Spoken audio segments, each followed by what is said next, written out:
Mayong adlaw sa akon mga kasimanwa diri sa syudad sang Victorias. Yari kita diri karon sa Victorias Elementary School. Kag ginakaptan naton ang isa sa makabig naton nga pinakaimportante nga dokumento sang syudad sang Victorias nga wala sing makita sing maskin sin-o kundi sang January 17, 2024 lamang nato na diskubrihan ng ini nga dokumento. Ini nga dokumento isa ka blueprint sang plano sang public plaza sang Victorias nga ginaprobahan sa tong Mayo 26, 1936 pa. Kag ang importante dira nga ini nga plano ginhimo sang tanyag kag kilala nga architects diri sa Pilipinas sang amo nga panahon nga amo si Juan M. Arellano.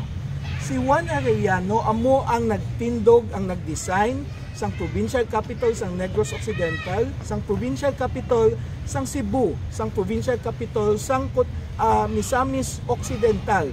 Kag siya man ang nagdesign sang Legislative Building nga karon kilala na naton nga National Museum of the Philippines, amo man ang Metropolitan Arts Theater.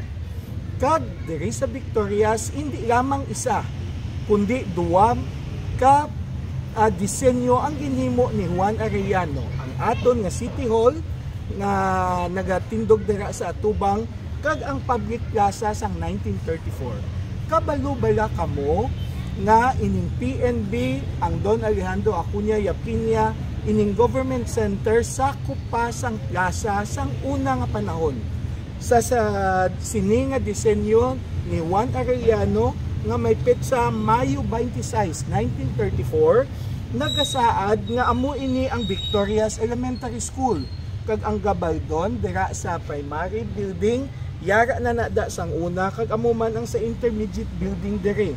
Kag ang pinakaimportante nga ato na gid na identify nga ang nahauna nga munisipyo sang Banwa sang Victorias antes paging patindog sang 1930s inang aton neoclassical kag mabakod nga City Hall building karon nga gindisenyo man ni Juan Araneta, ang una naton nga munisipyo nagatindog diri mismo sa Home Economics Building sa compound sang Victorias Elementary School.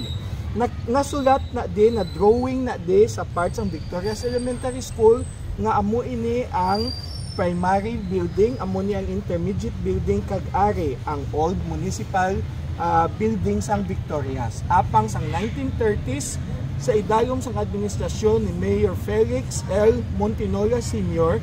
natukod ang bag-o nga neoclassical nga City Hall building.